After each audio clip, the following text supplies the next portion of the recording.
us more information about the kind of aggression that girls seem to prefer. And girls seem to prefer what's called social or relational aggression. Aggression that's meant to harm social standing, that's meant to hurt friendships. Now, isn't it interesting that as young as 3, I find it fascinating that as young as 3 years old, children, boys and girls, but more so girls, are getting it, that they can hurt someone by hurting their friendships. And what does that look like in those preschool years? I don't want to play with you. Vicky, don't play with her. And we will say that publicly. Robin, do you want to come to my birthday party on Saturday? Yeah? Okay, but you have to do this. You have to be my servant for the day. Then you can come to my party on Saturday. Okay? Okay, so, right? Sound familiar? All right, so it goes on and on. This is the social relational aggression world that we see starting to emerge developmentally at age 3. What does that look like moving on down the road? As girls move towards more cognitive sophistication, into the elementary school years, we see the addition of another important component of social and relational aggression, and that is rumors and gossip. So along with the exclusion stuff that starts really early on, the rumors and the gossip kicks in. You get to middle school and you're at kind of the peak intensity. Anything that makes anyone different or stand out in middle school is like an albatross around their neck. Now maybe by the end of high school, that uniqueness is going to be valued and treasured and appreciated, but in middle school, it's an albatross around their neck. And the fitting in part is really important, and gossips, rumors, and exclusion really run rampant around all that stuff. In high school, although, well, okay, so the literature may be a few years behind the reality, because the research says one of the things we start seeing in high school is that relational aggression starts to get played out around romantic relationships. So flirting with somebody else's romantic partner is a way of being socially aggressive. Starting a rumor about a couple, that kind of thing. What I hear from parents, what I hear from girls, is that stuff is actually starting in middle school, 6th grade, even 5th grade. So the literature is, I think, a little bit behind the times, as is often the case. But we're seeing it, again, younger and younger. Then girls, women reach adulthood, and all of these issues go away. Right? Okay, right? Okay. So it's really a lifelong process here that we're talking about. And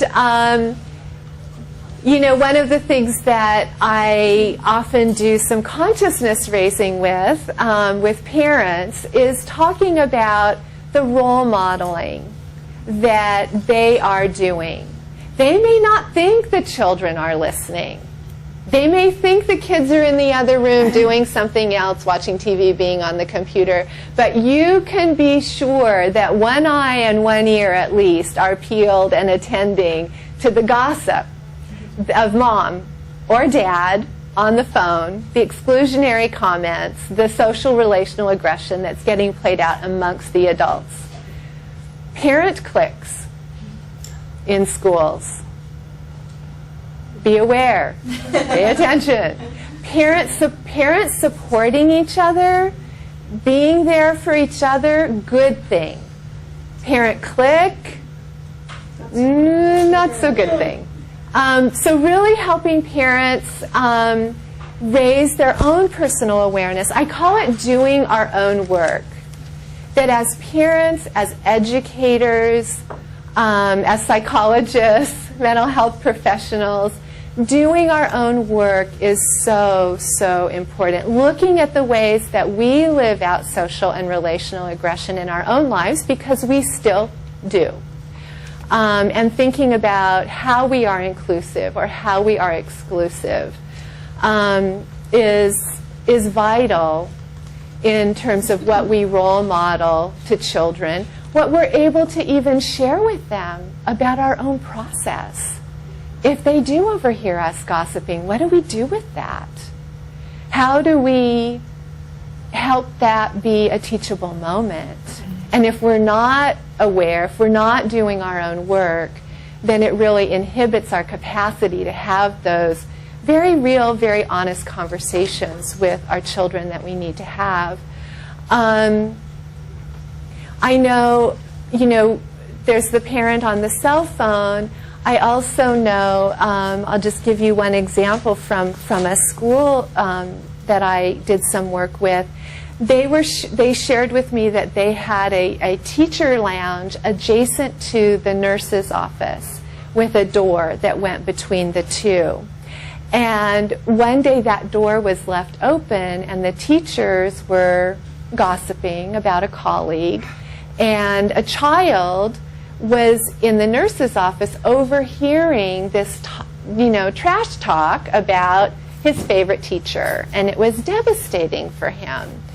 And so again, that doing our own work, paying attention to the way that social and relational aggression is playing amongst us is a vital part of the work that we do. So I really value that piece. I think that as many of you have mentioned as we've gone around the room, this is a topic that is personally near and dear to many of us. This is also a topic that is, I think, a societal, cultural, kind of hot focus point for us right now, especially with the tragedy of the teen and young adult suicides that have been related to social cruelty, bullying, exclusion. The state of Massachusetts has actually passed legislation saying that every school needs to have an anti-bullying program, needs to have interventions to help kids effectively resolve conflict and to treat each other with kindness, respect, and compassion. And so it's something that I think we're thinking about a lot more as a society as well, and thinking about the different components that we need because there is so much suffering connected to social cruelty. And we want to see what we can do to make a difference.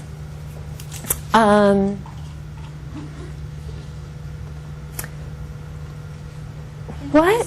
Yeah. Because when you were talking about all the different concerns, I was in my head thinking about society and the responsibility and the role we have and how we play with that. And I was thinking of movies like Mean Girls that perpetuates this whole conflict thing. I was thinking about how many of our children, there's only one TV in the home, and these are like little tiny apartments. And if mom's watching a novela, But even soap operas, which is the equivalent of a novela, Yeah. they perpetuate a lot of these myths and interactions. And in the Oh morning my I'm getting gosh. dressed, and the Today Show's on, but then there's a commercial about Days of Our Lives, and it's these two women competing over men. So I really do think that we do, as a society, have a big responsibility for the consequences of girls now bullying. Yes. It's being Yes. posted on Facebook. Yeah, let me just springboard off of that. I really appreciate you bringing up the issue of the media and what gets attention. That it makes for good sitcoms. It makes for financially successful films, movies. An interesting article in the Boston Globe a few months ago was by a journalist who spent some time doing a content analysis of children's television. He watched the Nickelodeon, Disney shows that his kids were watching. And he was curious to see about the representation of bullying and mean, cruel behavior amongst children. And interestingly, one of the things he observed, what he did was he timed how much time was spent focusing on the mean behavior and how much time was spent on the resolution. So most of these shows end up with having some positive resolution at the end. The child asks for help, the child uses good assertiveness skills to set a limit, the child finds some other creative, effective way of dealing with the bullying. But that's after, in a 30-minute show, that's 5 minutes out of 25. That's 40 minutes out of 45. It's not the focus. The focus is not on the solution. The focus of the time, so what kids are seeing is the mean stuff. And I think, one of the other things that that I feel passionate about is emphasizing the way that girls and women do work effectively together. I really like to make a big deal out of that everywhere I can. I mean, look at what the Motherhood Consortium is doing, right? No cat fights here. Women and girls accomplish amazing things together, whether it's an art project or a community service or whatever it is. But if there's not a lot of drama involved, it doesn't get a lot of attention from us or from the media. So really helping to work with that stereotype, because I think there is a component of it that is a stereotype of girls will be girls, they'll be catty, manipulative, mean, and it's like, okay, let's look at the places where that's not happening. Let's look at the places and the moments and the activities where girls are working together, where really shining the light on that. We spend a lot of time shining the light on the novella drama, but what about those other moments? And I think that that is a very important and effective strategy for families, for educators to implement, is noticing when girls are working together effectively, because it happens a lot. So the media piece is and then what we do with it, important, very important.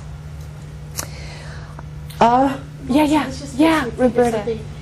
I'm thinking of the workplace again, because we Yes. all are in workplaces. I heard you two gals talking, and we're immediately thinking about some of the large child care centers we consult with and their staffs and what's going on. They shall be nameless. But you know what I'm thinking about? Just a little aside. I have an adult daughter. She's 30 years old. She's getting her doctorate in reproductive public health. And she went to the workplace. She went to university and she worked for 4 years in the Family Health Council, which gives out all the Title X money for the state of California. And she immediately got into a workplace that was just horrible. And, you know, she couldn't believe it. And I was on the outside observing her trying to deal with a pretty toxic environment, all women